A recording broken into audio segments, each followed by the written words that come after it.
नमस्कार. गेल्या आठवड्यापासून देशभरात सर्वत्र चर्चा सुरू होती ती एअर इंडियाच्या खासगीकरणासंदर्भातली. आणि आता त्या संदर्भातली न्यूज येते ती म्हणजे एअर इंडिया टाटांच्या ताब्यामध्ये गेलेलं आहे. आणि ही न्यूज आल्यानंतर सर्वत्र समाज माध्यमात देखील या संदर्भातला आनंदाचा सूर उमटलेला दिसतोय. पण जर का हेच एअर इंडिया जे आहे हे जर का अदानी किंवा अंबानी यांच्या ताब्यामध्ये गेलं असतं तर समाज माध्यमातून काय प्रतिक्रिया आली असती हा एक वेगळा चर्चेचा विषय होऊ शकतो. मुळामध्ये एअर इंडिया टाटांकडे गेलं काय, अंबानी यांच्याकडे गेलं काय किंवा अदानी यांच्याकडे गेलं काय, तरी देखील मूळ विषय तोच आहे, तो म्हणजे एअर इंडियाचं खाजगीकरण किंवा खाजगीकरण हे का करावं लागलं आणि अशी परिस्थिती का आली आणि एअर इंडिया जे सुरुवातीला टाटांकडेच होतं त्याचं सरकारीकरण का करावं लागलं आणि परत त्याचं खाजगीकरण का करावं लागलं हा आज आपला चर्चेचा विषय. नमस्कार, मी अरुणराज जाधव बोल भिडूवरती तुम्हा सर्वांचं अगदी मनापासून स्वागत करतो. एअर इंडियाचं जे आता खाजगीकरण होणार आहे, एअर इंडिया सुरुवातीला टाटांकडेच होती. याचा इतिहास जर का आपण बघितला तर आपल्याला हे लक्षात येईल की जमशेदजी टाटा यांनी दिलेल्या 2 लाख रुपयाच्या भांडवलावरती जे.आर.डी. टाटा यांनी त्यावेळेस त्यांची स्वतःची हवाई कंपनी सुरू केली, जी ब्रिटिशपूर्व काळातली होती. चांगली नफ्यामध्ये कंपनी चालली, परंतु देश स्वतंत्र झाल्यानंतर सर्वत्र जे आपलं स्वतःचं काहीतरी असायला पाहिजे याचं वारं वाहू लागलं आणि एअर इंडियातले 49% शेअर हे भारत सरकारने घेतले. त्यावेळेस देखील जे.आर.डी. टाटांनी यास विरोध केला. त्यांनी सांगितलं की सरकारला कुठलीही हवाई कंपनी चालवण्याचा अनुभव नसताना सरकारने ही हवाई कंपनी चालवायला घेऊ नये. जर का त्यांनी ही चालवायला घेतली तर त्याच्यातून जास्तीत जास्त नुकसान होण्याचा संभव आहे हेही त्यांनी सांगण्याचा प्रयत्न केला. परंतु सरकारने त्यांचं काही ऐकलं नाही आणि यथावकाश 1953 येता येता टाटातील 100% शेअर आणि भारतात असलेल्या इतर 7 विमान कंपन्या या सर्वांचं एकत्रीकरण करून त्यांचं सरकारीकरण करून भारत सरकारने एअर इंडिया ही कंपनी आपल्या ताब्यामध्ये घेतली, आपल्या पंखाखाली घेतली. जे.आर.डी. टाटा हे प्रचंड नाखुश होते, तरी देखील त्यांनी याच्यावरती नाखुशी दर्शवल्यानंतर पंडित जवाहरलाल नेहरू यांनी त्यांना समजावून सांगण्याचा प्रयत्न केला आणि एअर इंडियाचं अध्यक्षपद तसेच भारतातील एकंदरीत हवाई बोर्ड जे आहे या संदर्भातलं अध्यक्षपद हे जे.आर.डी. टाटांकडे दिलं. जे.आर.डी. टाटांनी एकही रुपयाचा मोबदला न घेता अगदी 1978 पर्यंत हे पद सांभाळलं आणि भारताच्या हवाई क्षेत्राला जास्तीत जास्त विस्तारण्याचा प्रयत्न केला. 1978 दरम्यान माननीय मोरारजी देसाई यांचं सरकार असताना एका छोट्या दुर्घटनेचं कारण झालं आणि जे.आर.डींचं ते पद गेलं. नंतर माननीय इंदिराजींचं सरकार आल्यानंतर 1980ला परत एकदा जे.आर.डी. टाटांना या बोर्डवरती घेण्यात आलं.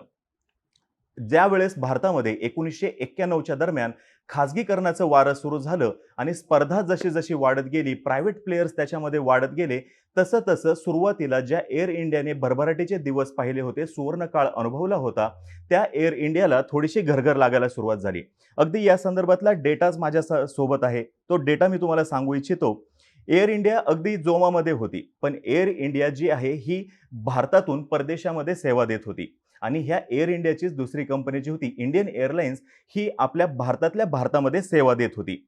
2007 दरम्यान ही एअर इंडिया आणि इंडियन एअरलाइन्स जे आहेत ह्या दोघांचं एकत्रीकरण केलं गेलं, कारण की इंडियन एअरलाइन्स जी आहे ही थोडीशी कोमामध्ये होती आणि एअर इंडिया जोमामध्ये, आणि विलिनीकरण झाल्यानंतरच खरी गडबड जी आहे ही सुरू झाली.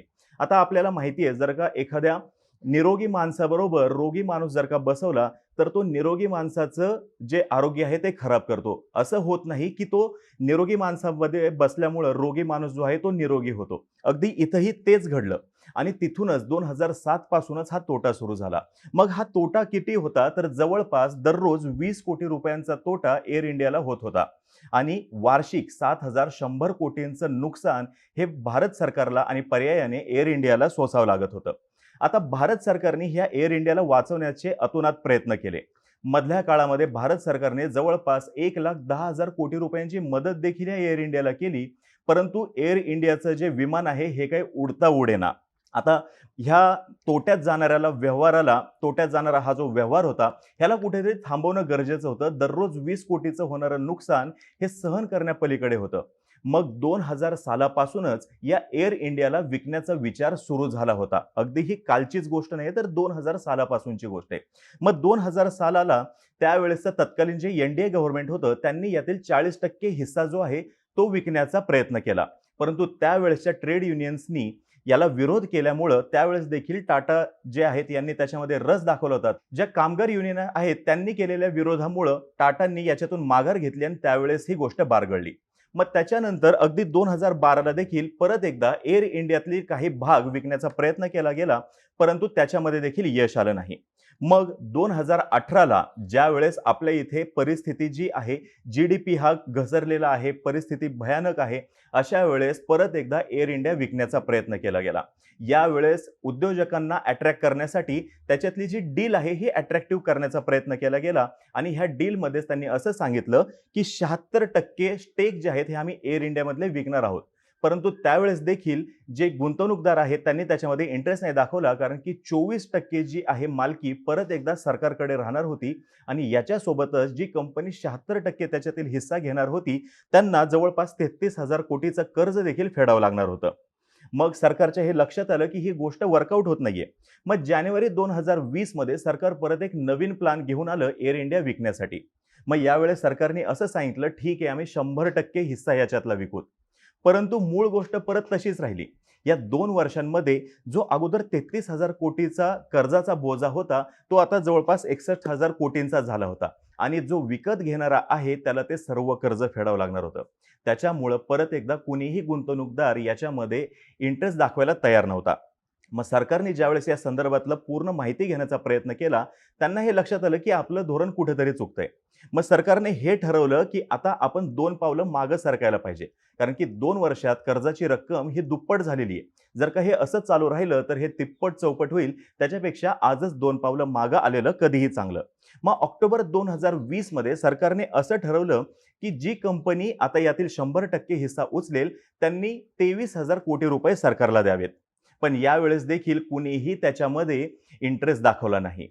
मग आता काय करायचं हा सर्वात मोठा प्रश्न होता. मग त्याच्यावरती अजून एक उपाय सुचवला गेला, तो म्हणजे असा की सरकारने असं सांगितलं, ठीक आहे तुम्हाला जेवढे शक्य आहेत तेवढे पैसे तुम्ही द्या. पण कमीत कमी 12,900 कोटी रुपये तरी भेटले पाहिजेत. मग त्याच्यावरती जी रक्कम जास्त लागेल, जी बोली जास्त लागेल एअर इंडिया त्याची. मग अशा वेळेस उड्या पडल्या, सगळीकडून उड्या पडायला लागल्या एअर इंडिया विकत घेण्यासाठी. पण मधल्या काळामध्ये कोविड वगैरे आला आणि ह्या सर्व गोष्टींना विलंब होत गेला. आता परत एकदा एप्रिल 2021 मध्ये सरकारने एअर इंडियासाठीचे हे प्रयत्न जे आहेत ते नव्याने सुरू केले. यावेळेस जवळपास 7 जणांनी इंटरेस्ट दाखवला एअर इंडिया विकत घेण्यामध्ये. त्यातील 5 जण जे आहेत हे डिस्क्वालिफाय झाले, काही ते अटी शर्ती पूर्ण करू शकले नाहीत. मग आता राहिले प्लेयर 2, एक होते टाटा आणि दुसरे आपले स्पाइस जेटचे मालक. मग टाटांनी त्यासाठी बोली लावली 18,000 कोटी रुपयांची आणि स्पाइस जेटच्या मालकांनी बोली जी लावली होती ती 15,100 कोटी रुपयांची. मग याच्यामुळं टाटा यांनी ही बोली जिंकली आणि आता एअर इंडिया जे आहे हे टाटांकडे आलेलं आहे. तर असा हा होता एअर इंडियाचा इतिहास. आता इथून आपल्याला हे लक्षात येईल, टाटांनी त्याच्यामध्ये हात घातलाय म्हणल्यानंतर एअर इंडिया टिकणारच आहे. सरकारचं सगळ्यात महत्त्वाची गोष्ट ही झाली म्हणजे अल्टिमेटली आम्ही जे काही पैसे सरकारला टॅक्स रूपाने जमा करतो ते 7,000 कोटींचं दरवर्षी होणारं नुकसान जे आहे ते बंद होईल आणि हाच पैसा जो आहे मूलभूत कामांमध्ये जसं की आरोग्य, शिक्षण याच्यामध्ये कुठेतरी लावता येऊ शकेल आणि त्याच्यातून मिळणारे फायदे हे लाँग टर्म असतील आणि शाश्वत असतील. पण एक गोष्ट महत्त्वाची परत राहतेच या ठिकाणी. सरकारने जे निर्गुंतवणुकीचं धोरण ठरवलं होतं, तर ह्या धोरणामध्ये एक टार्गेट ठरवलं होतं. ते टार्गेटमध्ये असं होतं की निर्गुंतवणुकीकरणातून सरकार जवळपास 1,75,000 कोटी रुपये कमवणार. मग ह्या 18,000 कोटी रुपयांनी त्याच्यामध्ये असा जास्त काही फरक पडेल असं वाटत नाहीये. आता जर का आपण हे व्यवस्थित याचं कॅल्क्युलेशन बघितलं तर तुम्हाला हे लक्षात येईल, टोटल एअर इंडियावरचं लोन होतं 61,562 कोटी रुपये. टाटा जे आहेत हे यातील 18,000 कोटी रुपये देणार आहेत. तरी देखील शिल्लक राहतात 43,562 कोटी रुपये. आता याच्या ॲसेट्स ज्या आहेत एअर इंडियाच्या, बिल्डिंग्स वगैरे इतर ज्या ॲसेट्स आहेत त्या विकून सरकार जवळपास 14,718 कोटी रुपये उभे करणार आहे. तरी देखील 28,844 कोटी रुपये हे सरकारला फेडावेच लागणार आहेत. म्हणजे तसं बघायला गेलं तर हा धंदा जो झालेला आहे हा थोडासा नुकसानीचाच झालेला आहे. पण कायमस्वरूपी नुकसानीत राहण्यापेक्षा त्या नुकसानीतून सरकार सध्या तरी बाहेर पडलेलं आहे आणि अल्टिमेटली तुमचे आमचे प्रश्न जे आहेत ते सुटणार आहेत. आपला पैसा जो आहे तो वाचणार आहे. आता आपण जे हे सुरू केलेलं एपिसोड होतं त्या मूळ प्रश्नाकडे येऊया. खाजगीकरण म्हणजे नेमकं काय? हे केलं काय? होतंय काय? तर सार्वजनिक क्षेत्र जे आहेत, सर्व सार्वजनिक क्षेत्र याच्यातून शासकीय भांडवल काढून घेणं म्हणजेच खाजगीकरण. मग हे बंद करायचे होते तर सुरू का केले असा एक सूर आपल्याला दिसतो. सरकारने हे उद्योग करायचेच कशाला असा देखील एक त्याच्यातला मतप्रवाह आहे. तर ह्याची स्टोरी परत येते ती आपल्या भारताला स्वातंत्र्य मिळालं तिथेच. ज्यावेळेस भारताला स्वातंत्र्य मिळालं, स्वातंत्र्य मिळाल्यानंतर आपल्यासमोर आदर्श राष्ट्र बनायचं हे एक सर्वात महत्त्वाचं ध्येय होतं. आणि आदर्श राष्ट्र बनत असताना आत्मनिर्भर बनणं हे देखील त्यातील सर्वात महत्त्वाची अशी गोष्ट होती. मग आत्मनिर्भर बनायचं असेल तर औद्योगिक क्रांतीची कास धरणं हे तर गरजेचंच. मग औद्योगिक क्रांती करायची असेल तर उद्योग क्षेत्राने पुढे येणं, जास्तीत जास्त गुंतवणूक करणं गरजेचं. परंतु त्यावेळेस ज्यावेळेस देश स्वतंत्र झाला त्यावेळेस खाजगी उद्योजकांकडे भांडवलही नव्हतं आणि नव्याने गुंतवणूक करण्याची हिंमत देखील नव्हती. मग अशा वेळेस भारत सरकारने स्वतःच ठरवलं की आपण जे आहेत हे सार्वजनिक उद्योग सुरू करूयात. आणि सुरुवातीच्या टप्प्यामध्ये भारत सरकारने जवळपास 5 उद्योग सुरू केले 29,000 कोटी रुपयांची गुंतवणूक करून, जे 1951 ला घडलं. आणि 2019 येता येता जवळपास 348 सार्वजनिक उद्योग सरकारने सुरू केलेले आहेत आणि 16 लाख कोटी रुपयांची त्याच्यामध्ये आतापर्यंत गुंतवणूक केलेली आहे. आता हे सरकारने गुंतवणूक केली कशासाठी तर भारताचा विकास होईल, अल्टिमेटली लोकांचा देखील विकास होईल आणि समृद्धीची फळं ही तळागाळापर्यंत पोहोचतील. आता हे ज्याला आपण सेंट्रल पब्लिक सेक्टर अंडरटेकिंग्ज म्हणतो, यांनी या विकासामध्ये मोलाची भूमिका बजावलेली आहे. आर्थिक विकास होत गेला, आत्मनिर्भरता येत गेली, परत मार्केटमधल्या ज्या प्राइसेस आहेत या स्टेबलही होत्या. हे उद्देश सफल झाले सुरुवातीच्या काळामध्ये. पण जसं जसं स्वातंत्र्याचं स्वप्न, स्वातंत्र्याचे आदर्श हे विसरत गेलो, जसं जसं आपण पुढे गेलो तसं तसं लक्षात येत गेलं की हे सार्वजनिक उद्योग जे आहेत हे पांढरे हत्ती ठरलेले आहेत आणि याच्यातून फायदा होण्याच्या ऐवजी तोटा जास्त होत होता. आता हे उद्योग जगवण्यासाठी इतर जे निधी होते ते देखील या उद्योगांकडे वळवावे लागले आणि इतर जे सरकारची कामं होती त्या ठिकाणी निधी कमी पडायला लागला. आता हा निधी जो होत होता, सरकार किती कमी पडत होतं, तोटा किती होत होता, तर एका वर्षामध्ये जवळपास 30 ते 35,000 कोटी रुपयांचं या सार्वजनिक उद्योगातून सरकारला नुकसान होत होतं. आणि मग इतरही कारणं जी आहेत ही सर्व जुळून आली आणि 1991 ला भारतामध्ये खाजगीकरणाचं वारं व्हायला लागलं. आता सरकारचं वर्चस्व होतं खूप साऱ्या उद्योगांमध्ये, सरकारी उद्योग होतेच, खूप साऱ्या उद्योगांमध्ये सरकारचं वर्चस्व त्यावेळेस होतं. लायसन्स राज हे आपण सर्वजण जाणतोच. पण प्रायव्हेट प्लेयर्स आल्यामुळं आता स्पर्धा वाढली आणि स्पर्धा वाढल्यामुळं सार्वजनिक उद्योग त्या स्पर्धेत टिकू शकले नाहीत आणि अल्टिमेटली तोटा जो आहे तो वाढतच गेला. सरकारचं धोरण आहे जवळपास 1.75 ट्रिलियन, ज्याला की आपण 1,75,000 कोटी निर्गुंतवणुकीतून मिळाले पाहिजेत असं. आता हे टार्गेट जे आहे मधल्या काळामध्ये आलेला कोरोना, जीएसटी, परत नोटबंदी या सर्व कारणांमुळे या टार्गेटला कुठेतरी खो बसतोय का काय अशी परिस्थिती निर्माण झालेली आहे. सध्या सरकारसमोरची परिस्थिती अशी आहे की खर्च जास्त आहे आणि उत्पन्न कमी आहे. या कोरोनाच्या काळामध्ये इन्कम टॅक्स जे आहेत ते देखील लोकांनी भरणं कमी झालेलं आहे. आता जीएसटीतून येणारं उत्पन्न तुम्हाला सर्वांना माहितीच असेल, जीएसटीचे वेगवेगळे स्लॅब्स आहेत. ज्या जीवनावश्यक वस्तू आहेत त्याच्यासाठीचा जीएसटी कमी आणि लक्झरी आयटम्स जे आहेत त्याच्यासाठीचा जीएसटी जास्त. कोरोना काळामध्ये लोकांनी लक्झरी आयटम्स खरेदी करणं कमी केल्यामुळं सरकारला जो एक्स्ट्रा येणारा महसूल होता तो देखील कमी झालेला आहे. लोकांचं सध्याचं धोरण ह्या वर्षी फक्त जगूयात आणि पुढच्या वर्षी खर्च करूयात असं असल्यामुळं अल्टिमेटली झालं काय की सरकारचं उत्पन्न कमी झालं आणि आर्थिक घडी जी आहे ती विस्कटतच गेली. आता 2021च्या बजेटमध्ये माननीय अर्थमंत्री जे आहेत निर्मला सीतारामन यांनी सांगितलं की आता इथून पुढच्या काळामध्ये आपण इन्फ्रास्ट्रक्चर डेव्हलप करण्यावरती जास्तीत जास्त गुंतवणूक करणार आहोत. जे तोट्यातले उद्योग आहेत ते विकणार आहोत. ते विकले तर आणि तरच आपलं आर्थिक विकासाचं गणित जुळून येईल आणि आपली गाडी जी आहे ही परत रुळावरती येईल. मग निर्गुंतवणूक करत असताना सरकारने सरसकट सर्वच उद्योगांचे निर्गुंतवणुकीकरण किंवा खासगीकरण केलं का? तर नाही. काही उद्योग असे आहेत ज्यांच्यामध्ये अजूनही सरकारची मालकी ठेवायची असं सरकारचं धोरण असणार आहे. तर त्याच्यामध्ये येतं अणुऊर्जा, अवकाश, दूरसंचार, परत बँकिंग आणि विमा याच्यामध्ये अजूनही थोडीफार का होईना सरकारची मालकीही असणार आहे. पण हे सोडून बाकी सर्व उद्योगांचं सरकार खाजगीकरण करणार आहे आणि तसं सरकारचं धोरणच असणार आहे येणाऱ्या काळामध्ये. आता या सरकारच्या धोरणावरती रिझर्व्ह बँकेचे माजी गव्हर्नर डी सुब्बराव यांनी एका वाक्यामध्ये फार सुंदर कमेंट केलेली आहे. त्यांनी सांगितले की खाजगीकरण जो आहे हा भारताच्या शाश्वत विकासाचा मार्ग आहे. शाश्वत म्हणजे काय? जे पुढे जाऊन युटर्न मारणार नाही, कायमस्वरूपी असणार आहे, जे कायमस्वरूपी टिकणार आहे आणि येणाऱ्या काळामध्ये खाजगीकरण हे आवश्यक असणार आहे. आता त्यांनी हेही सांगितलं की देश ज्यावेळेस स्वतंत्र झाला तर सुरुवातीचा काळ जो होता त्यावेळेसची सिच्युएशन्स वेगळ्या होत्या. आजची परिस्थिती वेगळी आहे. आज आपल्या इथं जे असलेलं खाजगी क्षेत्र आहे, त्यांच्याजवळ पैसा आहे, भांडवल आहे, परत त्यांची हिंमत देखील आहे, की ते रिस्क घेऊ शकतील. मग अशा वेळेस त्यांना मोकळीक देणं हे गरजेचं आहे, की जेणेकरून आपण शाश्वत विकासाच्या दिशेने परत एकदा जाऊयात. आता यांना भांडवल उपलब्ध झालेलं आहे आणि खाजगीकरणाचं वारं सर्वत्र व्हायला लागलेलं आहे. सरकार निर्गुंतवणूक हे करणारच आहे. ही खाजगीकरण करण्याचा उद्देश काय आहे? तर उत्पादकता वाढली पाहिजे, कार्यक्षमता वाढली पाहिजे, व्यवस्थापन चांगलं व्हायला पाहिजे, स्पर्धा वाढायला पाहिजे, राजकीय हस्तक्षेप जितकं कमी ठेवता येईल तितकं कमी ठेवला पाहिजे. काम हे जलद गतीने व्हायला पाहिजे आणि जो निर्णय घेतला गेलेला आहे त्याची त्वरित अंमलबजावणी व्हायला पाहिजे. येणाऱ्या काळामध्ये ह्या सर्व गोष्टी आपल्याला दिसतील अशी अपेक्षा करायला आपण काही हरकत नाही. ज्यावेळेस खाजगीकरण केलं गेलं 1991ला, तर त्यावेळेस सरकारने हा निर्णय घेतला होता, की परवाना मुक्त आता सर्व काही आपल्या इथं धोरण असेल. विदेशी गुंतवणूक जास्तीत जास्त होईल. रुपयाची किंमत जी आहे ते मार्केट ठरवेल. सोपे कर असतील आणि साध्य कर असतील, सर्वांना समजणारे कर असतील आणि प्रायव्हेट बँक्सला देखील त्यांनी त्यावेळेस आपल्या इथं परवानगी दिली आणि त्याचे आज आपण फळं भोगतच आहोत, उपभोगतही आहोत. आता ह्याचे परिणाम काय काय होणार आहेत? तर बघा, चांगले परिणाम ह्याचे असे आहेत. स्पर्धा निकोप असल्यामुळं आपल्या दर्जेदार सर्व गोष्टी भेटतील, दर्जा सुधारला, कार्यक्षमता वाढली, टेक्नॉलॉजी चांगली आली आणि संशोधनाला देखील वाव भेटला. आता ह्याच्यातील वाईट गोष्ट कोणती आहे? तर जे कॉर्पोरेट सेक्टर आहे, जे खाजगी क्षेत्र आहे, यांचं सामर्थ्य वाढेल. याचं एक साधं सोपं उदाहरण बघूयात. केरळमध्ये किटेक्स म्हणून एक कंपनी आहे, जी तिथं फार मोठी कंपनी आहे. या किटेक्स कंपनीने केलं काय, तर तिथल्या लोकल बॉडीच्या निवडणुकांमध्ये भाग घेतला आणि नुसतं निवडणुकांमध्ये भाग घेतला नाही, तर त्यांनी तिथल्या पंचायत समितीत जिंकल्या सुद्धा. मग आता ते त्यांच्या पद्धतीने त्या ठिकाणी धोरण राबवणार. जी अगोदरची पंचायत समिती आहे, ही त्रास देत होती असं कंपनीचं म्हणणं आणि पंचायत समितीचे जे माजी पदाधिकारी होते त्यांचं म्हणणं असं, की ही कंपनी इतकं मोठं पोल्युशन करते, आम्ही विरोध हे करणारच.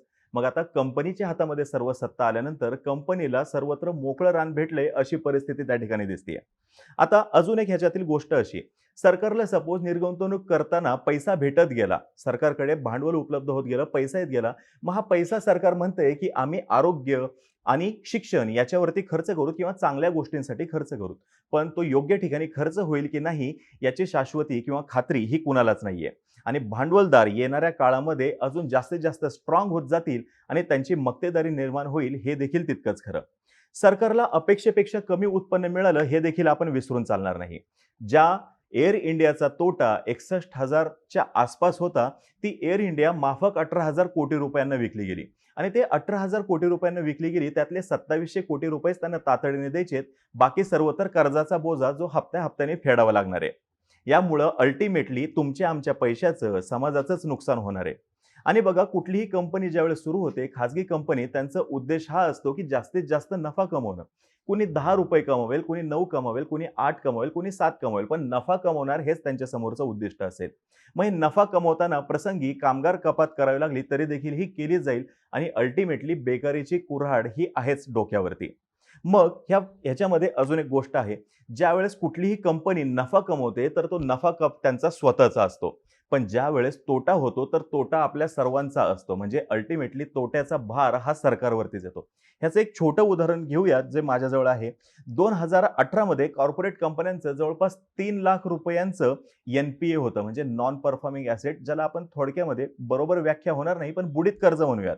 मग मधल्या काळात 5 कंपन्यांचं जवळपास 11,000 कोटी रुपये माफ केले गेले, जे की शेतकऱ्यांसाठी छत्तीसगड आणि आंध्र प्रदेश या ठिकाणी केलेल्या कर्जमाफीच्या रकमेइतकेच होते.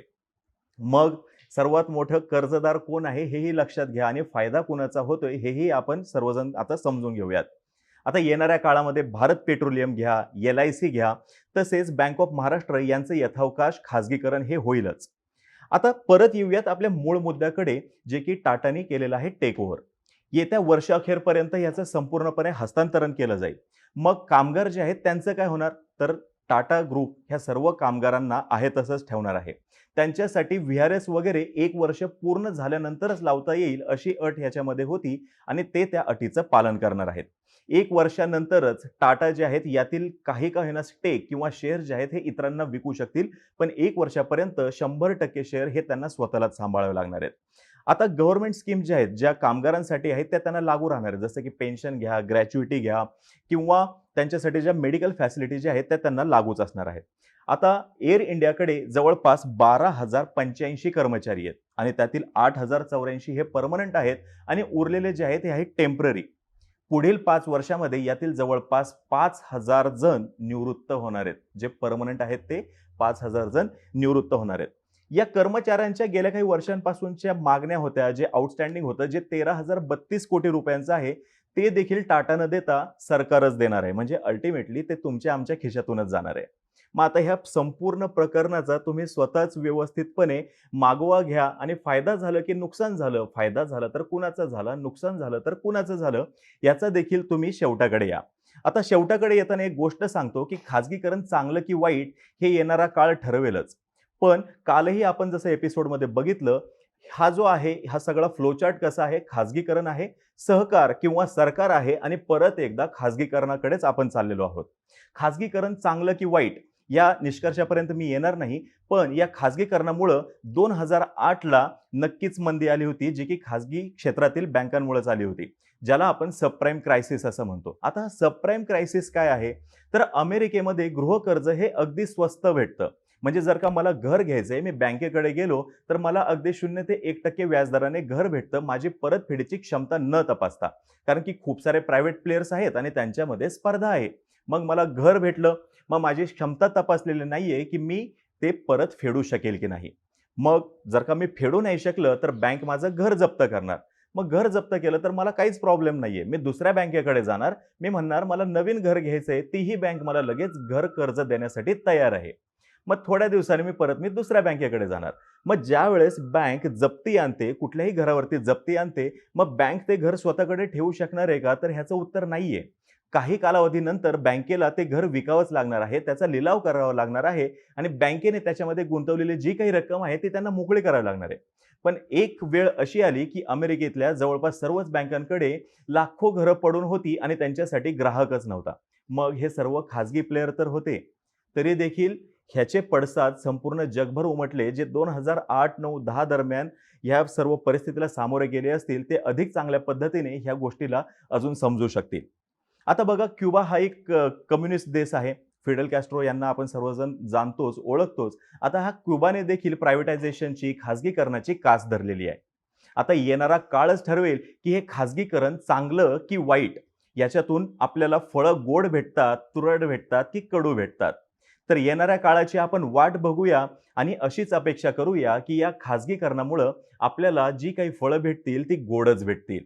धन्यवाद. आमचा हे एपिसोड कसा वाटला हे तुम्ही नक्की आम्हाला कमेंट बॉक्समध्ये सांगा आणि असा अजून उत्तमोत्तम कंटेंट, असे उत्तमोत्तम विषय जर का तुम्हाला ऐकायचे असतील तर आमच्या चॅनलला लाईक करा, शेअर करा आणि सबस्क्राईब करा. बोल भिडू.